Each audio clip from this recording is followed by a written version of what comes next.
Thank you so much for joining us.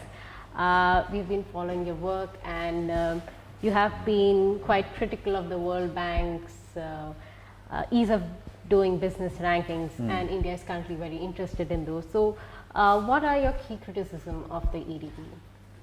So my key criticism is often it's referred to as the investment climate. I think the metaphor gets the actual conditions for doing business in India and most countries like India wrong, because a climate is something that affects everybody equally. So you and I, and everyone's exposed to the same climate. On the other hand, you and I may live in very different houses and keep our thermostat at very different temperatures. So if you ask, what's the climate for you and I? Well, the climate for you is whatever you set your thermostat at, and the climate for me is whatever I set my thermostat at. So we have found by comparing the doing business indicators, which is the ease of doing business, creates one number on a whole variety of indicators for the country. So there's one number for days to get a construction permit, one number for rule of law or contract enforcement, one number for collecting a debt. Now, fortunately, in many of the same countries for which they've got this one number of the doing business indicator, for this exact same concept, they've actually gone and asked firms, and sometimes hundreds of firms, how many days it actually took them to get a construction permit. And when you compare, here's the number for days to get a construction permit as is recorded by the doing business, and the responses of firms who actually got a construction permit, you notice two things, right? First thing is that across countries, the averages of these two things have no correlation. So the doing business indicator might say it takes, there are actually three things. One, there's no correlation across countries. So countries with high doing business indicators don't necessarily have firms that report that things take them a long time. Second, the doing business number tends to be just enormously higher than what firms report in practice. So in many countries, the doing business indicator will say it takes 200 days to get a construction permit, whereas the median, half of the firms actually get a permit in 30 days or less.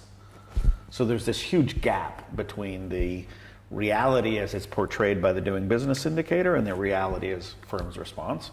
And the third thing is, if you say have a sample of 200 firms, you'll find that there's not a very close pattern of what these firms report. So some firms report it takes them 2 days, some firms report it takes them 200 days.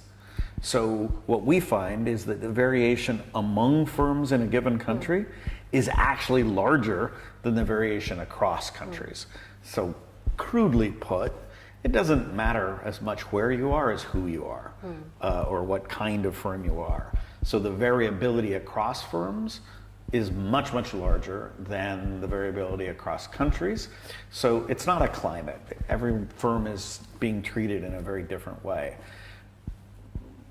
So I just don't find, now the real problem, the underlying problem, is that the doing business indicator is an indicator of how long it would take you to do it if you were to legally follow the procedures as stipulated.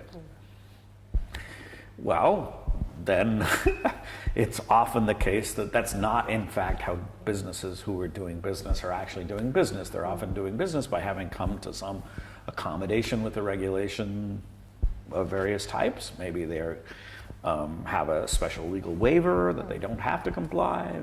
Maybe they paid some amount to accelerate the process. So that you think is very critical. So it has to be in anything that we are looking at ease of doing business, that has to be accounted. It has to be accounted for, because we also find when we look at changes over time that many countries, the doing business is recorded from year to year to year, and in some of the countries, not all of the countries, they've done enterprise surveys at various times. So we often find countries that have had reductions in their doing business indicator of 50 days or 60 days, so supposedly the regulatory environment's gotten much better, but they're often reducing the doing business days from 250 to 180, whereas the reality was 30. Well, if the reality is 30 and you've reduced the law from 250 to 180, you're still way more than what firms are actually requiring doing. And we often find in most of the cases in which there's been a reduction in the doing business indicator, there's either been no change or actually an increase in the reported time, in the time that firms are reporting.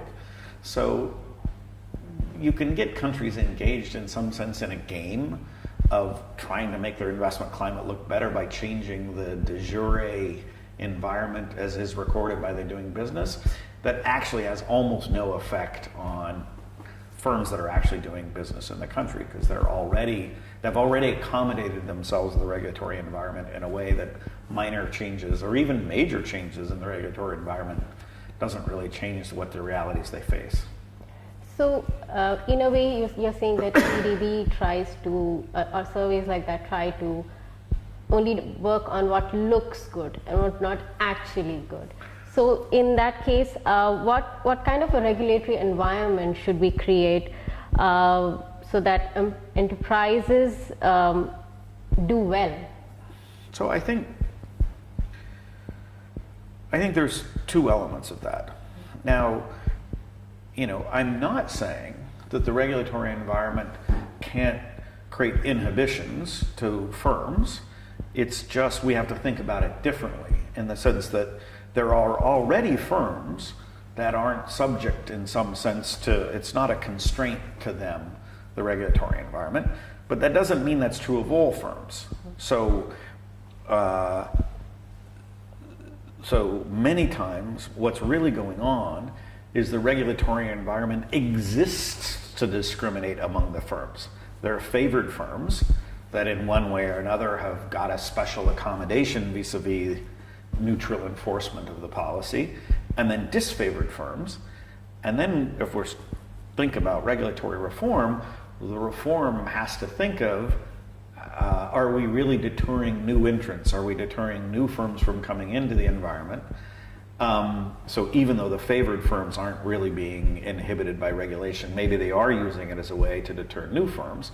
But then that's a very different way of thinking of the political economy and what policy reform would mean, because, again, minor reforms aren't really going to change the fact that there's still favored and disfavored firms. So on one level, I think the important thing to think about is the climate being used to directly inhibit other firms from coming in, and what does that do to the possibility of innovation? What does that do to competition? What does that do to structural transformation? And by structural transformation, I mean the appearance of new goods in the economy, right? The second thing is, I think, when we think of the regulatory environment, we want to think of it in some sense in as much as a positive as a negative light. Meaning, oftentimes, a regulatory environment creates new possibilities as much as it eliminates the possibility of doing bad. So oftentimes the regulatory environment will not be facilitating the certain contracts that the private sector needs to have in order to be successful in some industries.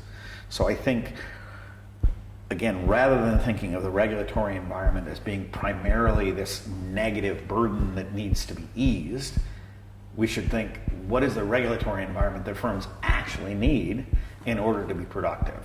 So, after all, to have a flourishing housing industry, you need to have a mortgage. Well, the mortgage is actually in and of itself a regulatory instrument, right? Here are the kinds of legal contracts that can be undertaken between financial firms. Here's the way in which those firms are secured and enforced.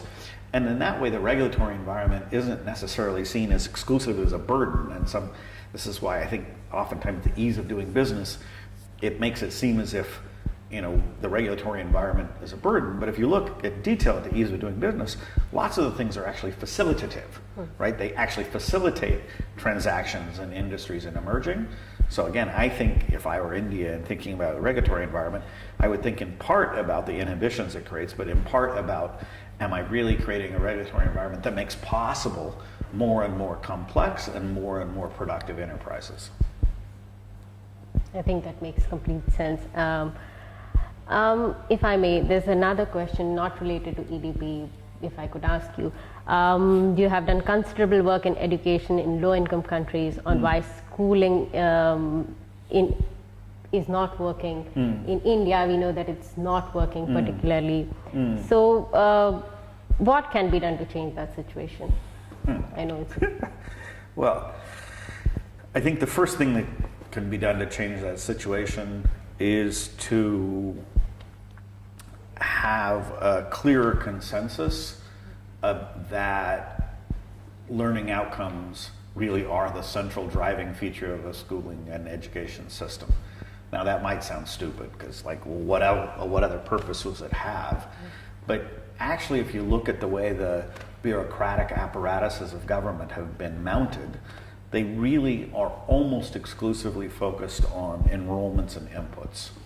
So for instance, if you, as part of SSA and other programmatic efforts in India, they've created the district system, the DICE, the District Information System. Now the interesting thing about the DICE is I reviewed, it's got this report card. Here's the status of education in India.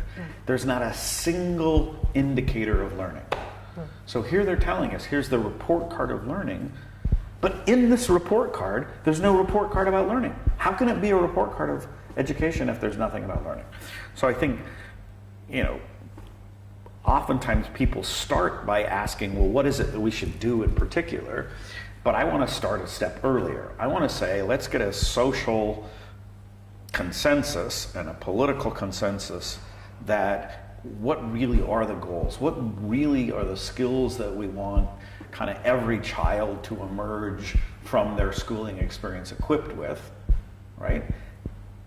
I think with that consensus already, we're on the path to doing it better, right? Because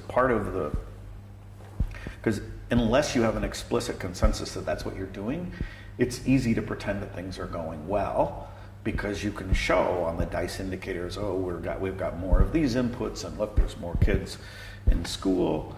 So the first thing to do is just emphasize that we really do have goals for schooling that are learning goals about the skills, aptitudes, abilities, capabilities that children should emerge from school with. I think that in and of itself will create a platform in which lots of other things can be done.